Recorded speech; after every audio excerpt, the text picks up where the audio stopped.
Hai sahabat Lokagana dimanapun kalian berada. Assalamualaikum warahmatullahi wabarakatuh. Salam sejahtera bagi kita semua. Senang sekali bertemu sahabat Lokagana kembali di acara Sahabat Lokagana. Dan masih di masa pandemi, semoga masa pandemi ini tidak membatasi kreativitas kita dan tetap semangat, tetap patuhi protokol kesehatan. Nah, kembali lagi bersama saya di channel YouTube Lokagana TV. Kali ini kita berada di acara Sahabat Lokagana. Sahabat Lokagana ini merupakan persembahan dari perpustakaan Lokagana, yang mana pada acara ini akan membahas seputar pendidikan dan problematika remaja, khususnya untuk siswa-siswi SMA Negeri 1 Sedayu. Tapi sebelum itu, subscribe channel YouTube Lokagana TV, subscribe, like, share, jangan lupa ya. Nah, kali ini saya nggak sendirian. Saya hari ini akan ditemani oleh narasumber yang sangat hebat. Beliau adalah seorang konsultan psikolog, yaitu Bapak Sugiarto, Magister Psikologi. Selamat pagi Bapak, selamat datang di Perpustakaan Lokagana SMA Negeri 1 Sedayu. Selamat pagi. Acara hari ini kita akan membahas yaitu manajemen stres remaja untuk meningkatkan motivasi belajar siswa. Sebelum masuk ke topik pembahasan, izinkan saya untuk membacakan sekilas CV dari Bapak Sugiarto, Magister Psikologi. Bapak Sugiarto, Magister Psikologi, merupakan seorang psikolog. Beliau lahir di Metro Lampung tanggal 15 Juli 1981. Kemudian pendidikan S2 Psikologi Profesi di Universitas Mercubuana Yogyakarta. Unit kerja sekarang ya Pak nggih? Unit kerja sekarang di LPPSDM Quantum Nusa Konsultan. Sekaligus beliau juga sebagai owner di Quantum Nusa Konsultan Indonesia. Alamat tinggal saat ini tinggal di Perum GKP Blok C2 06 Sedayu, Yogyakarta. Untuk alamat asalnya di Jalan Kiai Haji Dewantara nomor 19 Kota Metro. Leres Pak? Kemudian nih bagi sahabat Lokagana yang mau konsultasi bisa menghubungi di 0857 6801 5681 atau di email sugiartopsikologi@gmail.com. Bisa juga untuk di FB Sugiarto spasi Giarto spasi Tio. Pendidikan beliau S2 Psikologi Profesi Pendidikan Universitas Mercubuana Yogyakarta, S1 Psikologi Universitas Wangsa Manggala Yogyakarta, MAN 1 Negara Jembrana Bali, SMP PGRI 2 Batanghari Lampung Timur, SD Negeri 2 Telogokrejo Batanghari Lampung Timur. Untuk karir beliau merupakan owner Quantum Nusa Academy Indonesia, koordinator Biro Konseling Ma'arif IAIM NU Metro, dosen Akper Dharma Wacana Metro, dosen STIMIK Dharma Wacana Metro, instruktur LP2K Medika Wiyata Metro, konselor pendidikan TK Aisyah Metro Pusat, ketua LPK Bakti Mulia Metro, konselor pendidikan LPK Erlangga Metro, owner Quantum Nusa Konsultan, pendiri Daycare Permata Hati Metro, Ketua Biro Psikologi Intuisi Metro, Ketua Lembaga Psikologi Terapan Solusi Metro. Itu karir beliau. Kemudian beliau juga banyak sekali pelatihan seminar dan outbound, menjadi konselor juga. Ada beberapa mungkin yang nanti saya sebutkan, yang lainnya bisa disimak di layar. Trainer pada Training of Trainer di Quantum Nusa Academy Indonesia, trainer pada Diklat Manajemen Pelayanan Prima Pemda Kabupaten Kuningan, trainer pada Diklat Manajemen Stres Pemda Kota Metro, dan masih banyak sekali pelatihan dan seminar yang beliau laksanakan. Ada juga untuk pengalaman tester, saya sebutkan beberapa. Tester psikotes online penjurusan dan minat bakat CMT Konsultan Yogyakarta, tester psikotes online kejiwaan kesehatan rohani BIK Konsultan Jakarta, tester promosi jabatan ASN Pemda Kota Metro, dan masih banyak lainnya. Demikian sekilas CV dari Bapak Sugiarto, Magister Psikologi. Dan saya mohon maaf, ada titel yang belum saya sebutkan, yaitu titel CIQN MHT. Itu apa Pak? Maaf, nanti saya takut kalau salah menyebutkan. Mohon bisa dibantu menjelaskan Pak. Ya, jadi CIQN itu adalah Certified Instructor Quantum Nusa Academy itu. Kemudian MHT adalah Certified Master Hipnoterapi, seperti itu. Oh iya, begitu. Terima kasih Bapak atas penjelasannya. Nah, langsung saja nih Sobat Lokagana, biar nggak semakin penasaran, kita akan membahas tentang stres remaja itu apa dan bagaimana. Langsung saja ke Bapak, monggo silahkan dijelaskan agar sahabat Lokagana tidak penasaran. Oke, terima kasih sahabat Lokagana.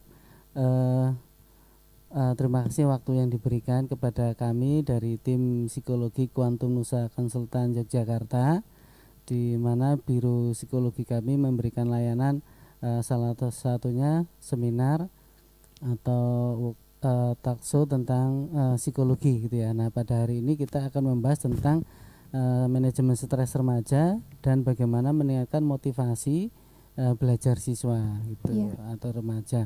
Nah, baik sahabat Lokagana semuanya, bahwa stres itu merupakan sebuah yang ada dalam kehidupan kita. Jadi semua orang dari anak-anak, remaja, tua, dewasa itu setiap hari bergelut dengan stres. Semua punya potensi stres. Setiap hari kita itu mengalami stres itu ya. Iya Pak, betul cuma sekali. Kan stresnya itu ada yang ringan, sedang, tinggi, seperti itu ya. Nah, untuk remaja ini sangat unik bahwa stres itu bisa berdampak banyak sekali pada remaja ya. Baik itu karena pada remaja itu sedang mengalami masa-masa peralihan dari anak-anak menuju remaja, baik remaja awal, tengah maupun akhir gitu ya.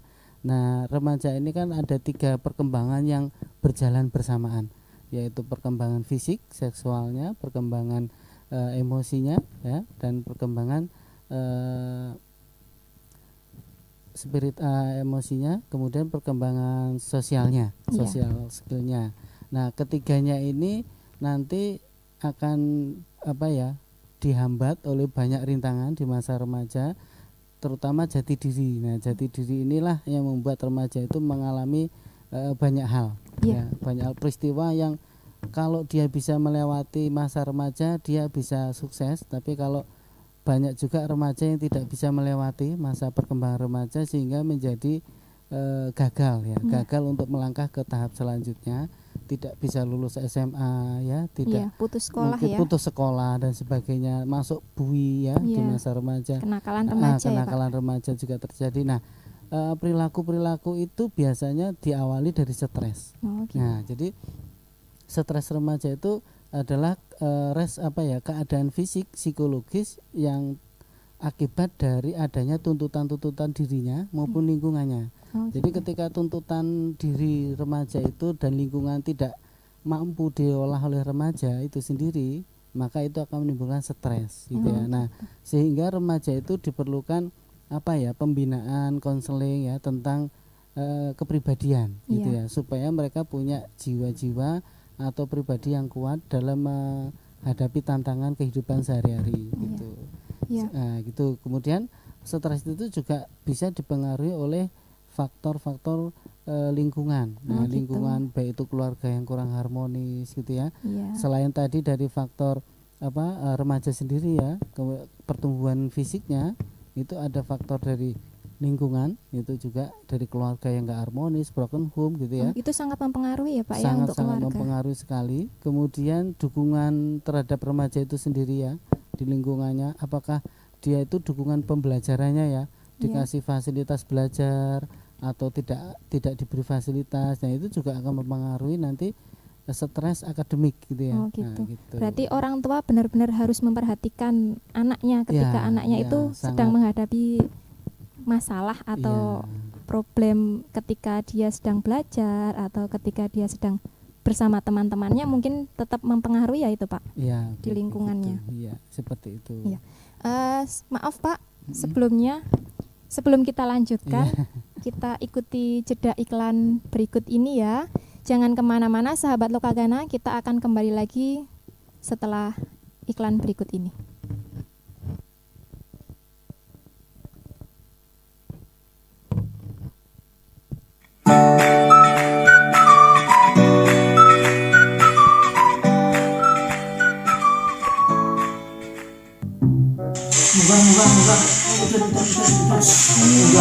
Ngiri. Enggak. Iya, enggak. Apa enggak Wah, dong apa ini dong ini nomor meski? Waduh, ngegame apa? Biasa. Dong wifi gratis ya dia? Iya. Wifi itu orang nggak ngegame, nggak sinau. Mulai ya Pak dong. Ayo, enggak.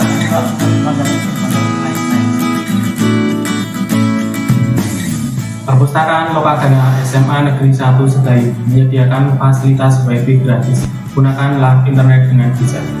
Terima kasih.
Menjadi laboratorium literasi, Perpustakaan SMA Negeri 1 Sedayu Bantul dibuat menjadi tempat menarik dan asyik bagi pengunjungnya. Keseluruhan isi ruangan dicat berwarna-warni, mulai dari meja, kursi, hingga rak buku. Bahkan, di beberapa bagian dipenuhi aneka karya lukis. Selain menghadirkan nilai seni, juga mengajarkan pendidikan moral saat membaca pesan dari coretan kanvas tersebut. Ada ribuan buku bacaan yang tersedia. Tidak hanya buku pelajaran, namun juga buku umum yang akan menambah hasanah keilmuan siswa. Selain itu, perpustakaan ini juga dilengkapi dengan pendingin ruangan untuk menghadirkan rasa nyaman dan suasana tenang. Dengan penataan yang apik, tak heran jika keberadaan perpustakaan sekolah menjadi tempat favorit bagi siswanya. Perpustakaan kita Lokagana SMA Sedayu ini bagaimana inovasi kita membawa anak itu tertarik masuk ke perpustakaan, sehingga perpustakaan menjadi pusat belajar sebagai sumber belajar. Harapannya tidak hanya siswa, tapi orang tua, bapak ibu guru maupun juga masyarakat sekitar dan sekolah lain. Makanya inovasi yang kita buat adalah koleksinya, koleksi dari baik koleksi digital, koleksi cetak maupun koleksi-koleksi yang lain.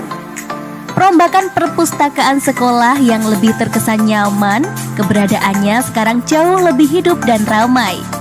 Banyak hal yang dilakukan siswa ketika datang ke perpustakaan, dari mulai mencari referensi, membaca, hingga diskusi non-formal sesama pelajar. Rapi, terus ininya juga ceria, variasi warnanya bagus. Kalau masuk di sini tuh adem gitu. Soalnya kan buku itu kan jendela dunia, jadi kalau kita banyak buku, banyak baca buku kan otomatis kita banyak tahu tentang apa-apa yang ada di dunia ini. Inovasi program perpustakaan SMA Negeri 1 Sedayu ini mendapat apresiasi dari anggota DPRD DIY.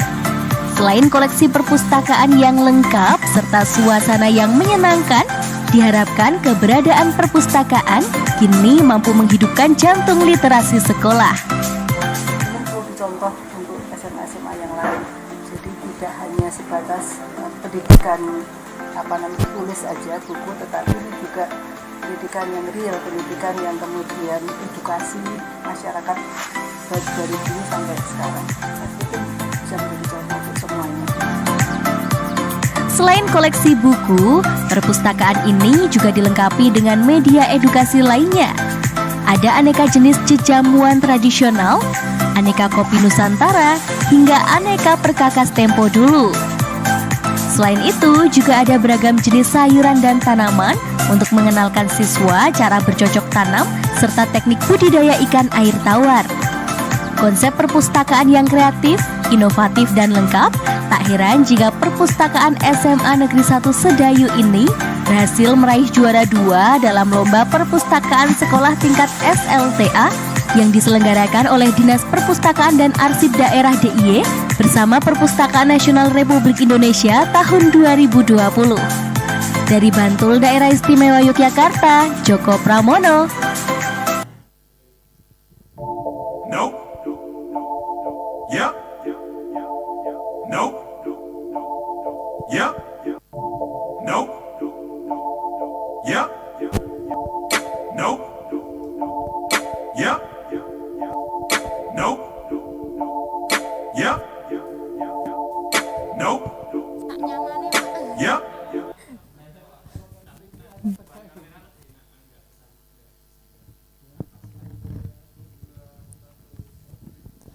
Kembali lagi bersama kita, sahabat Lokagana. Langsung saja Bapak, tadi sepertinya belum selesai menjelaskan tentang apa itu stres pada remaja. Monggo Bapak langsung saja dijelaskan lagi. Ya, tadi kita sudah sampai faktor-faktor ya, ada yang menyebabkan stres remaja selain lingkungan, keluarga ya. Jadi keluarga ini harus terjaga keharmonisan baik antara anak dengan orang tua, saudara-saudara juga itu, dan lingkungan sekitarnya gitu. Juga dipengaruhi oleh teman ya, sosial. Iya. Nah, ini biasanya banyak permasalahan dengan teman gitu ya. Kemudian ada bully teman, itu menyebabkan stres juga pada remaja. Kemudian juga disebabkan oleh hubungan intens antar remaja yang disebut dengan pacaran. Iya. Nah, Putus cinta. putus cinta, Iya. gagal move on dan sebagainya. Iya, galau. Kalau remaja itu memang cintanya itu fokus ya, nggak punya pilihan lain selain dia gitu. Iya. Nah, itu yang menyebabkan orang stres gitu. Serasa dunia milik berdua. Nah, gitu ya, gitu. Nanti kalau udah beranjak dewasa udah berbeda pola pikirnya gitu. Iya. Nah, selain itu juga dipengaruhi oleh ketahanan diri atau self konsep dari remaja itu sendiri. Makanya peranan dari konselor sekolah BK itu ya itu Iya. sangat penting untuk memantau remaja di sekolah itu supaya tidak mengalami stres itu. Iya. Seperti itu. Nah, akibat apa yang didapatkan atau gejala-gejala stres pada remaja itu biasanya jika Anda mengalami yang pertama susah tidur ya, itu 3 hari berturut-turut gitu ya. Sudah termasuk stres itu ya Pak? Ya, kemudian selain susah tidur, sakit perut, sakit kepala gitu ya, yang tidak ada sebabnya tapi tiba-tiba kok sakit kepala, sakit perut gitu, kemudian cemas, mudah marah, Iya. sensitif sekali ya itu, kemudian juga tidak mudah atau tidak bisa fokus dalam belajar, konsentrasinya cepat pendek sekali atau gampang terganggu. Nah, itu adalah ciri-ciri dasar dari gejala stres itu sendiri gitu ya. Nah, kalau remaja itu bisa mengatasi itu, maka itu akan lewat ya. Artinya lewat itu tidak, stresnya tidak meningkat tapi cukup di gejala stres ringan itu. Nah, kalau itu tidak teratasi akan berdampak menjadi stres yang sedang dan tinggi yang menyebabkan nanti arahnya kepada depresi gitu ya. Itu makanya biasanya remaja itu kan seolah-olah cari perhatian ya, dengan cara perilaku-perilaku yang kadang amoral atau tidak sesuai dengan aturan yang berlaku. Sebenarnya itu ada semacam pengalihan dari tekanan jiwanya yang mengalami stres gitu ya, sehingga mereka berperilaku seolah-olah merasa paling hebat, seolah-olah dibilang nakal.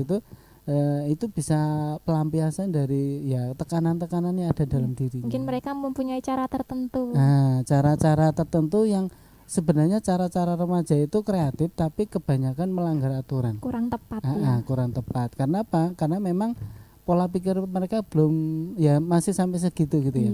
Jadi dia masih mencari mana yang benar, mana yang salah. Masih peralihan dari anak juga. Iya, betul. Kalau saya salah itu kira-kira nanti dapat apa ya. Nah, mereka kadang tertantang dengan hukuman. Makanya punishment itu harus banyak dikurangi di sekolah. Karena kalau semakin banyak punishment itu menjadi tantangan buat remaja. Aku pengen nyoba punishment ini kayak apa sih sebenarnya, bener enggak gitu.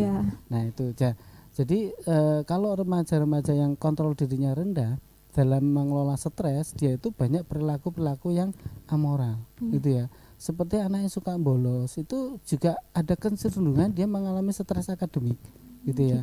Anak yang tidur terus di sekolah gitu ya. Kalau belajar ada gurunya tidur, gurunya pergi, merdeka gitu ya. Bahagia. Nah, itu stres akademik itu sudah dipastikan itu gejala-gejala stres akademik gitu ya. Terus kalau webinaran online gitu mungkin siswa itu yang terakhir gabungnya gitu ya. Terus kalau gabung suruh nyalain live-nya, yang live cuma tembok, dianya nggak ada gitu ya. Nah, itu juga gejala-gejala stres ya.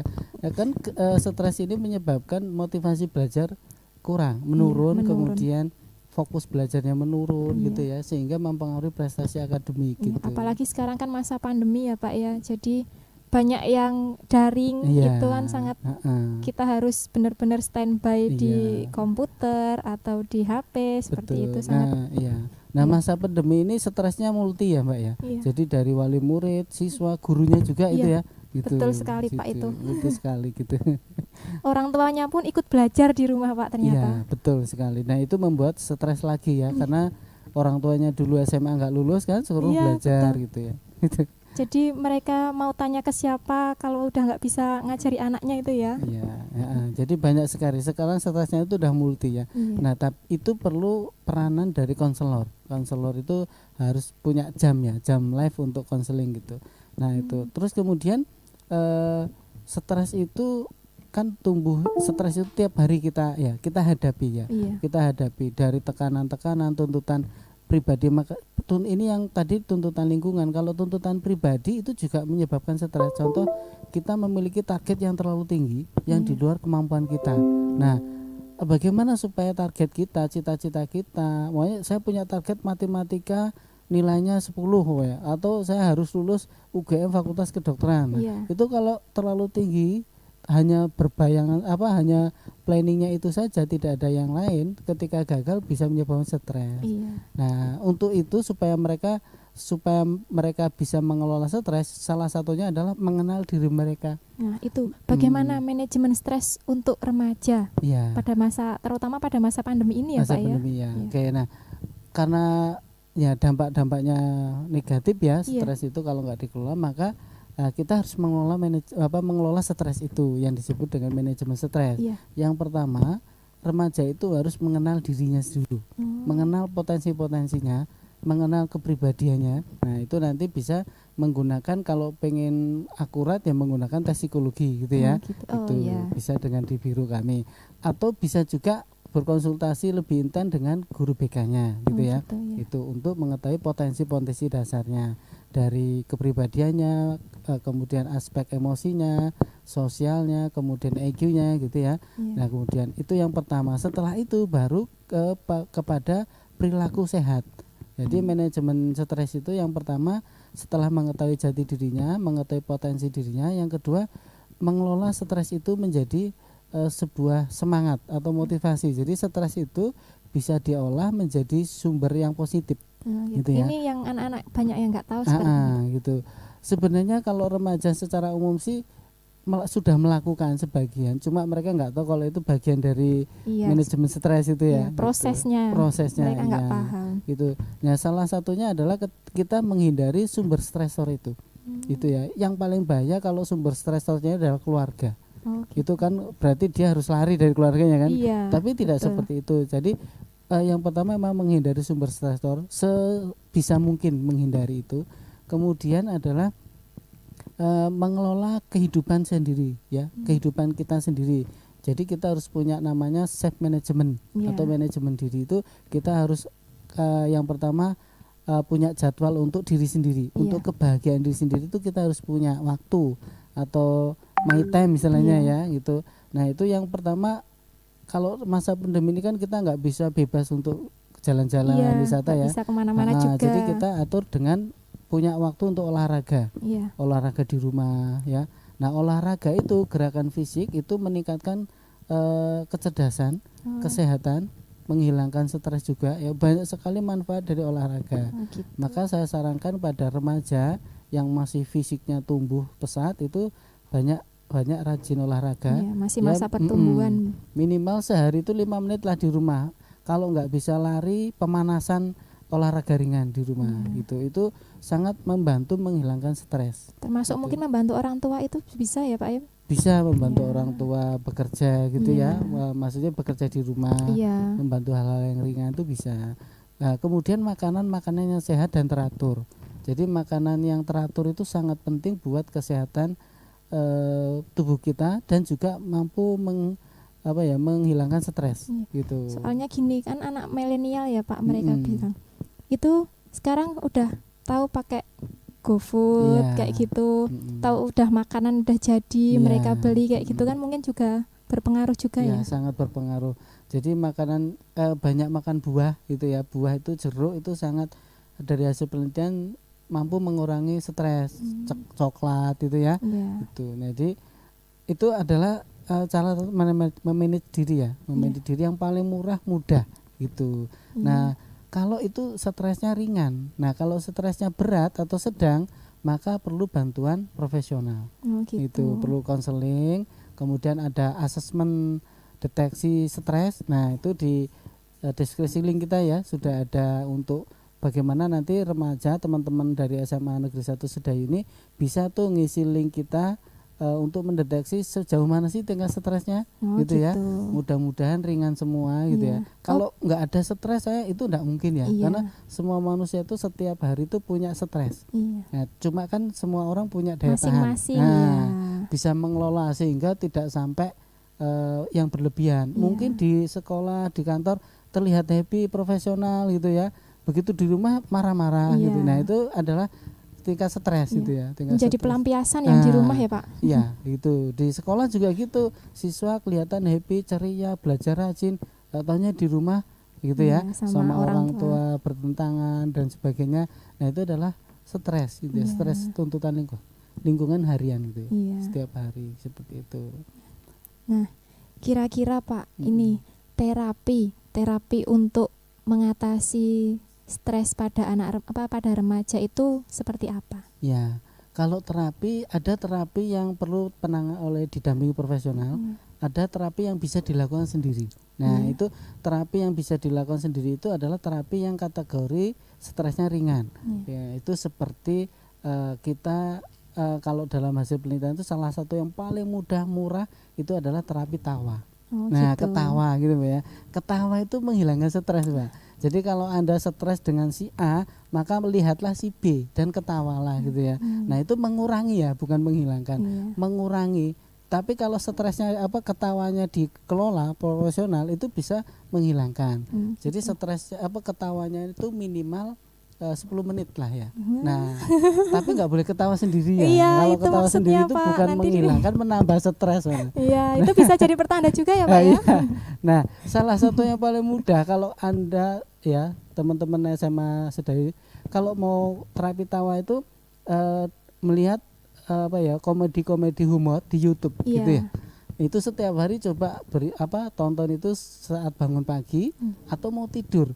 Itu mudah-mudahan sangat membantu kita menghilangkan stres, sehingga kita tidur itu dengan nyaman, nyenyak itu ya. Sehingga pagi hari kita nonton ketawa itu menjalani aktivitas dengan baik gitu. Nah, ini bagi semua kalangan itu, kalau pagi sempatkan ketawa, kalau nggak bisa ketawa sama keluarganya ya nonton YouTube yang lucu-lucu gitu ya. Nah, seperti itu. Itu yang paling murah gitu. Ya, kita tahan dulu ya Pak ya. Oke. Ya, kita tahan untuk sesi selanjutnya. Sebelum itu kita jeda iklan terlebih dahulu, sahabat Lokagana.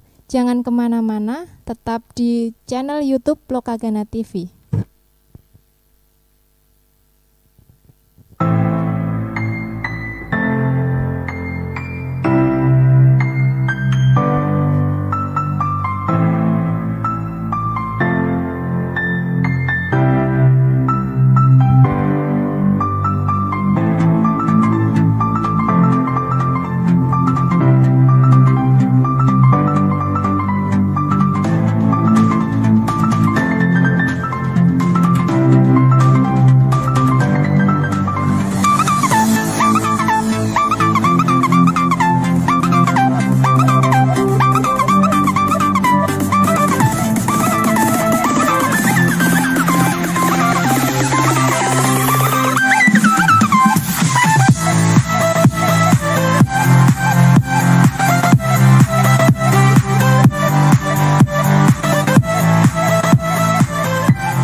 Konservasi air. Konservasi air disebut juga penghematan air. Konservasi adalah perilaku untuk mengurangi penggunaan air segar melalui metode teknologi dan perilaku sosial. Mengapa harus menghemat? Karena jumlah air bersih yang layak pakai semakin hari semakin berkurang. Berikut upaya yang dapat kita lakukan untuk konservasi air. 1. Pilah dan buang sampah pada tempatnya. 2. Menjaga kebersihan drainase. 3. Menyediakan penampungan air tanah atau air bersih. 4. Mengurangi penggunaan zat kimia. 5. Gunakan air dengan bijak. 6. Tutup keran dengan rapat. 7. Dengan menanam pohon. 8. Pemasangan instalasi air yang baik dan perawatan yang rutin. 9. Menampung dan memanfaatkan air hujan. 10. Membuat sumur resapan. 11. Membuat lubang biopori. 12. Menampung dan memanfaatkan air bekas. Dan yang terakhir adalah mengolah air limbah. Setetes air, 1000 manfaat. Mari menghemat air. Iklan layanan ini dipersembahkan oleh Perpustakaan Lokagana SMA Negeri 1 Sedayu.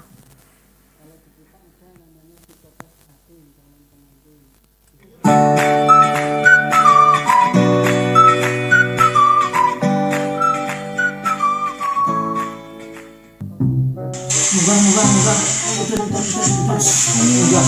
Ngiri. Munggah. Iya, munggah. Apa enggak ngono? Wah, dong apa ini nang ngene nomor meski? Padahal ngegame.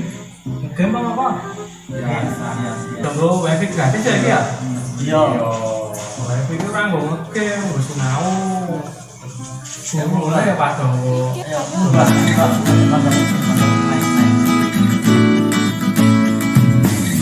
Perpustakaan Lokagana SMA Negeri 1 Sedayu menyediakan fasilitas wifi gratis. Gunakanlah internet dengan bijak. Terima kasih.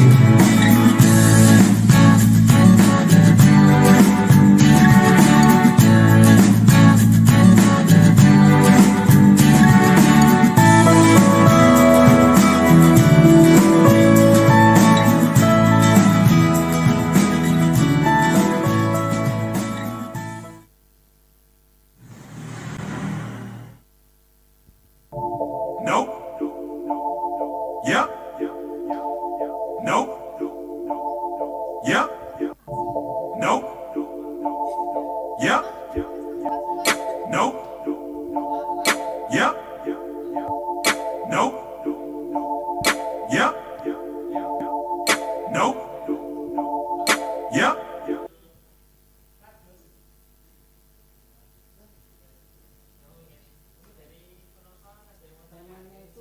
Temanya mengerikan, jadi untuk orang bertanya itu agak jaga diri karena wah ini stres ini sama. Berarti yang tanya itu pasti punya masalah ya.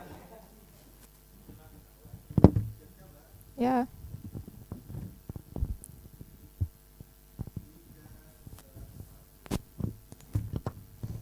Kembali lagi bersama kami sahabat Lokagana. Sangat menarik ya topik yang tadi kita bahas dan belum selesai untuk bagaimana cara mengatasi stres pada remaja. Monggo Bapak langsung saja. Baik, tadi sudah saya jelaskan salah satu terapi yang paling ringan ya, Ya. paling ringan untuk kategori stres ringan. Ya, Ya paling mudah itu yaitu sesuai apa ya sesuai ke apa yang tertera dalam jurnal-jurnal gitu Iya. ya. Salah satu terapi yaitu terapi tawa. Kemudian ada juga terapi yang juga ringan, mudah ya, yaitu dengan berenang gitu ya. Nah, berenang atau berendam air hangat atau air dingin itu bisa mengurangi tingkat stres gitu. gitu. Nah, banyak juga lain-lainnya ya, terapi-terapi ringan yang bisa dilakukan sendiri. Kemudian jika tingkat stresnya sedang atau tinggi, minimal sedang ya. Karena kalau tinggi nanti udah urusannya ke psikiater atau ke psikolog iya. ya gitu ya. Nah, kalau yang sedang itu yang paling mudah, ringan, murah itu adalah dengan relaksasi nafas. Oh, Nah, gitu. jadi tapi ini butuh bimbingan profesional, minimal psikolog ya. Oh iya. Karena punya dampak itu ya. Kalau gitu. salah dalam melakukan relaksasi itu ada dampaknya. Contoh relaksasi nafas itu sebenarnya cukup mudah, mengatur nafas ya, menarik nafas dengan hidung panjang, kemudian menahannya beberapa detik, kemudian mengeluarkannya pelan-pelan lewat mulut gitu ya. Oh, iya, Itu iya. terus dilakukan sampai relaksasi, sampai relak, merasa relak. Tapi kalau salah dalam melakukan, terlalu lama menahan napas itu juga mempengaruhi ya, bisa Iya, pingsan gitu. Iya. Kemudian menarik nafasnya terlalu panjang itu juga kalau belum pengalaman biasanya agak terasa pusing-pusing Iya. gitu ya. Nah, gitu. Berkunang-kunang kayak gitu ya. Gitu. Nah, itu bisa sebenarnya banyak petunjuknya di YouTube, ada yang praktek. Cuma itu harus praktek langsung ya. Iya. Harus ada pendampingan Oh, gitu. begitu. Kemudian relaksasi selanjutnya yang lebih meningkat karena relaksasi itu harus satu paket, nggak bisa cuma nafas saja. Oh, gitu. Jadi ada relaksasi otot progresif gitu ya. Jadi Step by step ya, Pak ya. Step by step. Pertama relaksasi otot, relaksasi nafas, Oh, iya, otot iya. terus gitu dilakukan kan, sampai kemudian setelah relaksasi itu baru, sampai relak, merasa relak. bisa juga menggunakan metode yang lain dengan EFT, yaitu Emotional Freedom Technique ya. Dengan itu EFT itu menggabungkan penyembuhan antara fisik, emosi gitu ya, dan psikis gitu ya, dan jiwanya gitu. Jadi Iya. dengan cara pijatan-pijatan. Nah, itu juga butuh pendampingan dari profesional itu. Kemudian terapi yang selanjutnya yang ringan gitu ya, yang ringan itu dengan terapi ini kalau untuk yang muslim itu ya itu sholat itu juga bisa. Jadi sholat tengah malam, wudu itu juga mengurangi tingkat stres ya, mengurangi. Tapi itu enggak cuma aku wudu aja lah, itu juga belum bisa gitu ya. Itu adalah salah satu cara. Kemudian dengan meditasi. Ya, meditasi kalau dalam Islam itu ya itu tadi ya zikir. Zikir, zikir itu sangat murah, meriah, itu bisa dilakukan setiap hari, setiap malam gitu ya. Itu biasanya membuat jiwa itu tenang. Nah, mencari ketentraman jiwa. Ketentraman itulah menurunkan tingkat stres gitu. Gitu. Kemudian terapi yang lebih berat lagi ya kalau untuk stres berat itu ada terapi obat. Itu nanti pendampingan oleh psikiater gitu. Oleh dokter jiwa gitu ya. Itu. Jadi nanti ada obat-obat yang bisa dikonsumsi bagi yang tingkat stresnya tinggi. Tinggi atau berat itu ya. Seperti itu. Kemudian untuk anak ketika masa pandemi kan banyak sekali tugas itu ya Pak. Tugas dari guru ini belum selesai, harus segera dikumpul. Itu bagaimana Pak? Ya. Nah, itu juga tergantung kembali kepada self concept atau self management dari siswa ya. Kemampuan siswa dalam memanage kehidupannya. Kalau dia, nah ini saya juga lagi menyalakan survei sih, tapi untuk anak SD ya, tingkat stres anak SD, tapi belum ada hasilnya karena belum selesai. Jadi kalau yang saya alami itu, yang saya tahu itu memang beberapa siswa itu mengalami tingkat stres yang meningkat ya. Gitu. Tapi memang itu juga harus didukung oleh keluarga. Kalau keluarga mendukung itu mudah-mudahan bisa nggak mempengaruhi sih ya. Tapi kalau keluarga nggak mendukung, membiarkan siswa begitu saja, sedangkan tuntutan siswa itu untuk akademik aja udah banyak ya. Bisa seharian dia ngerjakan tugas. Kalau yang nggak punya fasilitas itu sangat ya membuat stres juga ya pastinya. Karena kalau yang punya fasilitas kayak Google internet itu mudah. Itu nggak begitu berat ya. Nah, sebaiknya juga tugas-tugas itu tidak beruntun tidak terlalu beruntun, itu tidak memberatkan siswa melebihi kompetensi atau kemampuan siswa. Memang kalau pandemi ini yang saya alami dari anak-anak saya itu tugasnya 3 kali lipat dibandingkan sekolah tatap muka gitu ya. Betul. Sehingga anak SD aja tugasnya seharian baru selesai. Apalagi yang SMA gitu ya. Kalau nggak didampingi orang tua itu lebih sulit lagi lebih sulit lagi. Kalau masalahnya kalau anak SMA itu kan punya kemandirian lebih ya. Atau dia lebih pede kalau tidak didampingin orang tua gitu ya. Nah, jadi orang tua yang penting memberi fasilitas gitu ya. Kemudian juga guru tidak terlalu banyak memberi punishment. Artinya itu ya jam ngumpul tugasnya mungkin dilonggarkan gitu ya. Kemudian juga memahami bahwa siswa itu tidak hanya untuk belajar tapi untuk bersosial gitu ya. Udah waktu untuk kebahagiaan dirinya, untuk keluarganya gitu ya. Jadi kalau sehari dihabiskan di sekolah itu nanti dampaknya psikologis kalau terjadi hal-hal negatif yang disalahkan sekolah gitu. Jadi memang harus dibagi waktu antara ada jam sekolah, ada jam keluarga gitu ya. Gitu. Nah, supaya juga tidak stres, guru juga bisa sih memberi kuis-kuis yang ada hubungannya dengan relaksasi atau humor gitu ya. Itu bisa juga. Nggak mungkin selalu dengan jadi tugas yang mungkin pembelajaran teoritis. Online itu diberi pembelajaran online itu adalah waktu yang tepat bagi guru untuk menghibur siswa. Bukan malah menambah beban siswa gitu ya. Aku harus dikasih tugas disuruh dengerin 30 menit gitu ya. Betul. Nah, itu mendengarkan ceramah bagi siswa yang kategori pembelajaran metode klasikal atau metode yang visual auditori itu juga membosankan. Karena mereka kan senangnya praktek, senangnya itu happy. Nah, itu suruh dengerin itu bagaikan patung gitu ya, sangat berat sekali dan itu menambah stres, membosankan. Makanya itu kesempatan bagi guru untuk menghibur siswa, mengurangi stres siswa dengan mencari cara mengajar yang asik ya. Gitu. Itulah jadi kita harus menghormati siswa supaya siswa itu bahagia dalam belajarnya. Seperti itulah gitu. ada juga kasus ketika guru minta untuk segera mengumpulkan tugas kayak gitu, anaknya tiba-tiba menghilang, nggak ada kayak gitu. Pasti banyak guru yang seperti itu kan, mengalami seperti itu karena masa pandemi. Nggak pernah absen juga karena ya mungkin entah karena kuota atau apalah karena anak itu.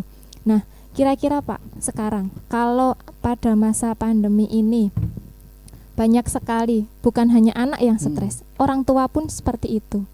Nah, orang tua bagaimana cara ketika dia harus bekerja tapi juga harus mendampingi anak gitu. Maaf saya sedikit curhat ya. Karena saya juga sekarang menjadi orang tua dan mempunyai anak juga. Jadi bagaimana itu cara mengatasi? Mungkin juga di sini ada Bapak Ibu guru yang menyaksikan dan agak stres mengurusi anaknya karena beliau juga harus bekerja, beliau juga harus mendampingi anak juga. Bagaimana Pak seperti itu? Nah, kalau seperti itu kejadiannya, dan itu pasti dialami oleh seluruh Indonesia ya, Iya, seluruh betul Indonesia. sekali itu. Karena di masa pandemi ini seluruh orang tua di Indonesia dipaksa menjadi guru ya, menjadi guru privat di rumah masing-masing. Nah, yang penting bagi orang tua adalah mengatur waktu, yaitu self management, ya manajemen time. Mengatur waktu itu bagaimana caranya? Di saat bekerja, bekerjalah. Tapi di saat di rumah fokuslah pada anak. Jadi beri batasan pada anak. Silakan kerjakan dulu semampu Anda sampai ibu pulang kerja. Nah, setelah ibu selesai kerja akan ibu bantu, akan ibu koreksi istilahnya gitu ya. Gitu. Jadi jangan langsung jangan kita juga tidak profesional saat bekerja mikiri belajar anak, saat belajar anak mikiri pekerjaan. Nah, itu tidak mampu menempatkan diri, manajemennya agak kurang ya. Jadi kita yang penting mengatur manajemen dan selalu memberi motivasi kepada anak. Jadi ketika dia mengerjakan sendiri, kita tinggal itu berikan motivasi bahwa pasti kamu bisa. Nanti kalau nggak bisa, ibu bantu setelah ibu selesai bekerja, gitu ya, menyelesaikan pekerjaan. Jadi itu kemudian menghibur anak di pagi hari dan malam hari itu penting untuk menghilangkan kejenuhan, kebosanan, stres pada anak, gitu ya.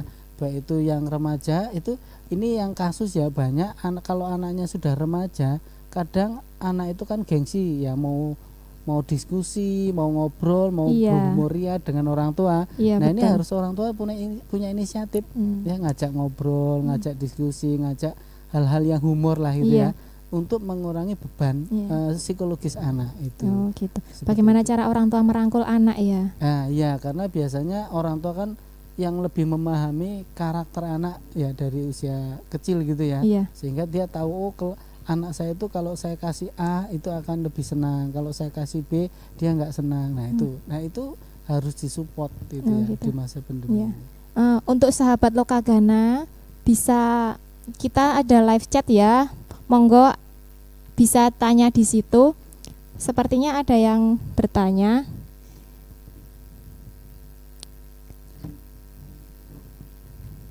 Sebentar, saya sambil menunggu pertanyaan, kita masih membahas tentang tadi ya Pak ya, bagaimana cara memotivasi anak, memotivasi anak agar semangat, nggak patah semangat ketika masa pandemi yang dia biasanya juga bertatap muka langsung dengan para pengajarnya, mereka juga bertemu teman-temannya, terutama itu sepertinya yang dirindukan anak-anak ya. Di masa pandemi ini tidak bisa gitu. Nah, itu bagaimana memotivasi anak? Ya, jadi memotivasi anak tentu kita harus tahu ya bahwa remaja itu kan menyukai hal-hal yang menyenangkan ya, menyenangkan, menantang dan yang baru gitu. Jadi kita memberikan motivasi itu dengan lebih banyak perhatian. Ya, perhatian yang tentu menyenangkan buat dirinya, yaitu contoh hobinya apa gitu ya, kesukaannya makan apa. Maunya anak itu suka opor ayam, dek belajar yang rajin, nanti ibu masakin opor ayam gitu ya. Atau makanan apa yang disukai, nah itu harus disediakan, minimal ya semampunya menyediakan gitu ya, supaya anak belajarnya itu juga semangat. Tuh aku makannya hari ini kesukaanku gitu ya, itu seperti itu. Terus nanti beri waktu untuk ketika dia my time ya, beri waktu untuk dirinya dalam beberapa saat gitu ya. itu untuk bebas nonton apa aja yang positif Iya. melalui smartphone-nya itu. Apa sudah ada yang live chat di sini? Kita lihat dulu. Oh ya, sebentar.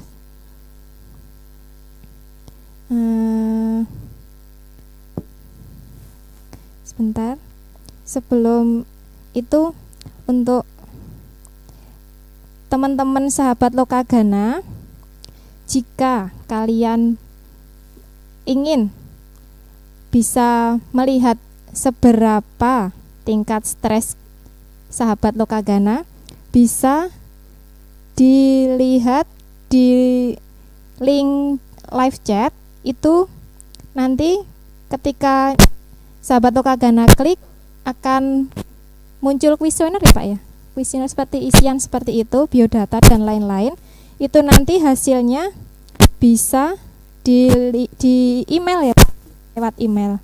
Nah, sedikit bocoran sebelum pertanyaan ini, sebagai konsultan, banyak enggak Pak sekarang anak-anak yang tanya, berkonsultasi bagaimana mengatasi kesusahan belajar seperti itu?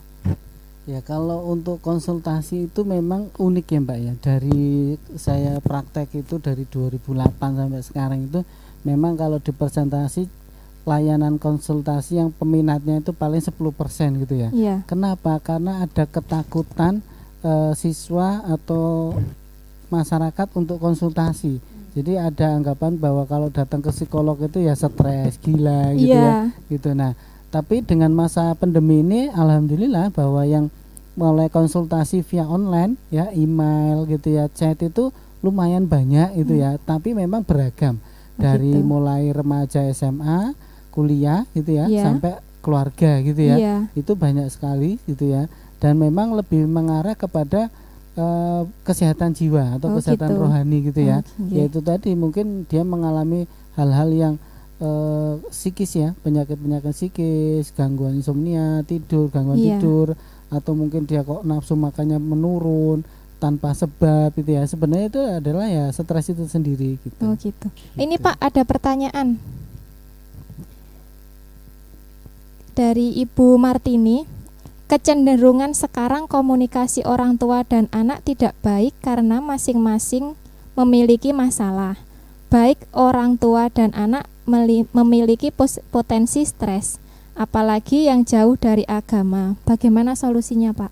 Ya, nah sebenarnya orang tua itu harusnya mengenal anak lebih dalam dari psikolog sendiri ya. Karena dia yang tiap hari ketemu, tahu karakter anak, tahu kelebihan kekurangan anak gitu ya, sehingga harusnya komunikasi itu tidak masalah gitu ya. Itu terjadi masalah di komunikasi karena ketidakcocokan biasanya ya, ketidakcocokan antara keinginan orang tua dengan keinginan anak itu. Gitu. Nah, solusinya adalah orang tua harus banyak mendengarkan anak dulu. Ya, jadi dibalik, jadi orang tua tanya apa maunya Lendo gitu ya, pendekatan secara gitu ya. interpersonal ya. Nah, jadi orang tua harus banyak mendengarkan dulu anak, jangan memutus pembicaraan anak.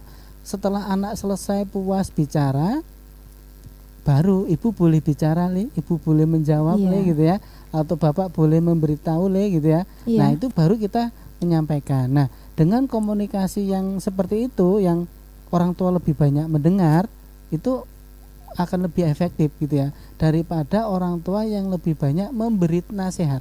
Oh gitu. Anak remaja itu paling nggak suka dinasihati. Ya, ciri khas anak remaja milenial. Iya. Beda dengan anak dulu ya. Saya Pak, kemarin ngobrol dengan Bapak Kepala Sekolah SMA Sedayo. Kalau zaman saya dulu Pak, remaja itu dilepas, terserah mau boleh, itu malah jadi orang. Mau sekolah, mau ini. Kalau anak sekarang dilepas, nggak jadi apa-apa. Jadi masalah itu ya. Itu benar itu. Nah, jadi anak sekarang itu anak yang serba instan ya. Apalagi sekarang udah tergantungan dengan online. Itu anak sekarang tuh paling jengkel kalau paling nggak suka kalau dinasihati. Nah, terus bagaimana caranya? Yaitu tadi, kita lebih banyak mendengarkan. Ketika kita banyak mendengarkan mereka, itu mereka akan merasa diperhatikan. Oh, ternyata aku itu diperhatikan toh. Ternyata suaraku, angan-anganku itu didengarkan. Nah, setelah itu baru kita bisa komunikasi gitu ya. Tapi kalau kita sudah memotong, sudah marah-marah dulu, sudah memberi nasihat, nah itu makanya guru BK, guru Iya. BK di sekolah di seluruh Indonesia itu nggak efektif. Kenapa? Karena lebih banyak memberi nasihat Iya. dibandingkan mendengarkan siswa. Oh, Nah begitu. itu terjadi di seluruh Indonesia. Iya. Kalau di sini enggak. Itu. Wah, berarti saat ini benar-benar guru BK harus bekerja keras ya Iya, harus sepertinya. semua. Untuk memantau, apalagi kan tidak bertatap muka langsung dengan anak ya. Iya, Berarti betul. mungkin guru BK bisa secara personal nanti mereka komunikasi langsung seperti itu ya Pak. Tidak Iya. harus di sekolah ya berarti. Betul.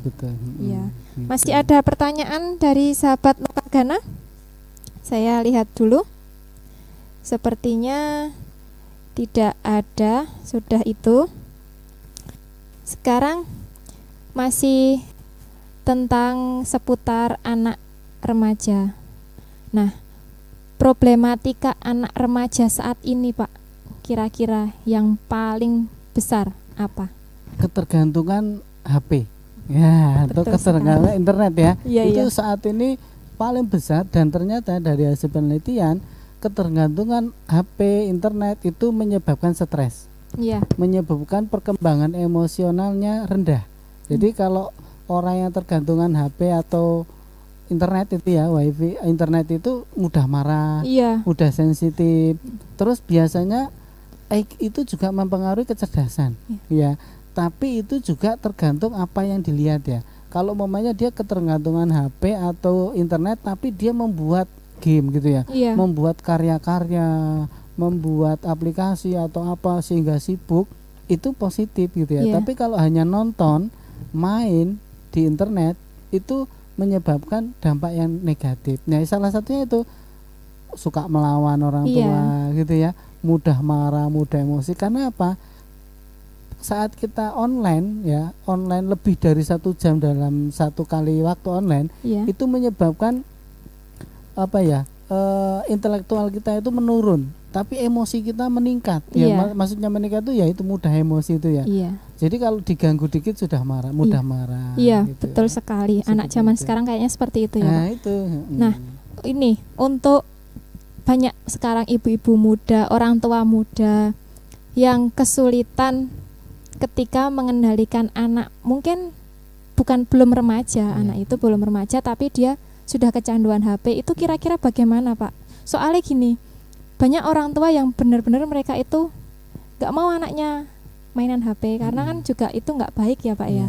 Tapi itu kan kadang anak belum tahu, belum paham seperti itu. Itu kira-kira bagaimana mengatasi tingkat stres orang tua? Iya, sebenarnya anak-anak ini anak-anak ya. Iya. Kalau anak-anak sudah bermain HP, sudah kecanduan ya. Kecanduan itu kalau dalam teori itu bermain lebih dari 3 kali, sekali main lebih dari 30 menit itu udah kecanduan. Ya, kalau menurut teori psikologi Iya. ya. Jadi kalau dia main game sehari 2 jam itu sudah kategori kecanduan. Bermainnya tiap hari loh ya. Kalau Iya. cuma sekali 2 jam itu belum kecanduan. Iya. Nah, kecanduan game atau HP atau internet pada anak-anak itu diawali dari kesalahan orang tua. Oh gitu. Jadi kalau orang tua stres bingung mengenangani anaknya, itulah orang tua panen ya. Iya. Panen. Orang tua memberikan HP karena pola asuhnya nggak mampu. Jadi Iya. artinya pola asuhnya itu antara kesibukan ngasuh anak, nah manajemen waktunya itu nggak bagus gitu ya. Iya. Sehingga anak diberikan ya wis HP aja lo ya yang ngasuh. Iya. Ya. Nah, sangat menarik sekali ya sahabat Lokagana topik kita hari ini. Tapi tidak terasa kita sudah di penghujung acara. Tapi sebelum kita tutup, ada nggak Pak pesan-pesan buat siswa, Iya. pesan-pesan buat anak-anak sekarang? Iya. Ya, seperti itu. Monggo disampaikan Bapak. Baik, untuk teman-teman siswa-siswi SMA Negeri 1 Sedayu khususnya dan dimanapun berada, dan untuk semua teman-teman remaja Indonesia ya, di masa pandemi ini, di masa semua serba online ini ya, itu tingkat stres kita itu meningkat semuanya ya. Rata-rata enggak hanya remaja, itu di semua level usia gitu. Apalagi kita dihadapkan dengan, kalau keluar itu dihadapkan dengan virus, di rumah kebosanan ya, tugas banyak. Nah itu menyebabkan sumber-sumber stres. oleh karena itu untuk mengurangi sumber stres itu kita harus melakukan hal-hal yang positif di rumah. Yang pertama yaitu olahraga rutin, ya, ibadah yang rutin, kemudian makanan-makanan yang sehat yang bisa mengurangi stres gitu ya. Kemudian juga kita harus banyak tetap menjaga silaturahmi dengan sosial media mungkin ya, banyak berkomunikasi dengan teman, banyak berkomunikasi dengan orang lain, dan jangan sekali-kali mengalihkan gejala stres atau stres pada diri Anda dengan mengurung diri. Nah, itu ya. Jadi ketika Anda mengalami hal yang membosankan, stres, bingung, maka Anda carilah teman, ya, bersosialisasi melalui WA mungkin ya, melalui online curhat curhat gitu ya. Nah, banyaklah bersosial, karena ketika Anda mengurung diri, disitulah tingkat stres Anda semakin meningkat, ya, menyebabkan Anda nanti bisa mengalami depresi. Sehingga ya banyak-banyaklah melakukan hal-hal yang positif di rumah gitu. Terus kemudian kurangi bermain online HP ya. Ya, kalau perlu berikan waktu 1 hari dalam seminggu itu tanpa HP. Online gitu ya, tanpa HP, tanpa internet gitu ya. Nah, itu. Ya. Nah, demikian sahabat Lokagana, sangat bagus sekali ya topik hari ini membahas tentang stres pada remaja, terutama di masa pandemi ini. Sedikit mengulas sedikit tentang pembahasan kita tadi. Untuk sahabat Lokagana, jangan stres ya. Kita alihkan dengan kegiatan-kegiatan yang positif seperti kita olahraga, membantu orang tua di rumah, atau mungkin mencari zona nyaman kalian agar kita juga bisa meminimalisir stres tersebut, gitu ya sahabat Lokagana. Nah, terima kasih sekali Bapak sudah berkenan memberikan ilmu kepada kita semua di masa pandemi ini ya.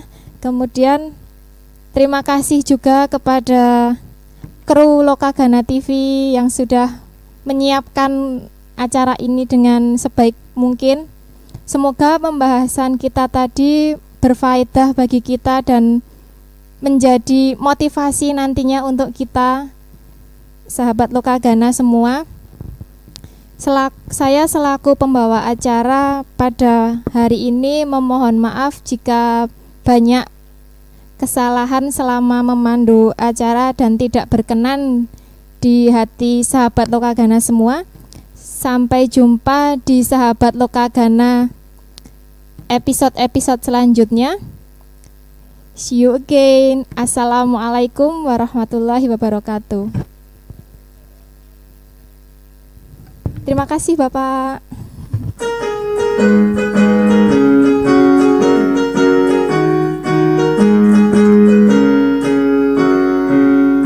Mewujudkan perpustakaan yang berkualitas sebagai wahana, menuju warga sekolah yang cerdas dan mampu bersaing di era global, memberikan rasa nyaman aman, tenang dan berkreatif bagi pengguna, memberikan pelayanan yang ramah, tertib dan memuaskan, menyediakan literasi, menyediakan informasi, mendukung kegiatan belajar mengajar di SMA Negeri 1 Sedayu,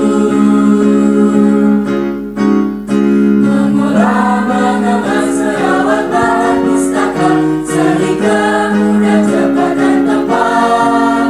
Pustakawan yang dapat bekerja secara profesional, perpustakaan Lokagana, perpustakaan Lokagana.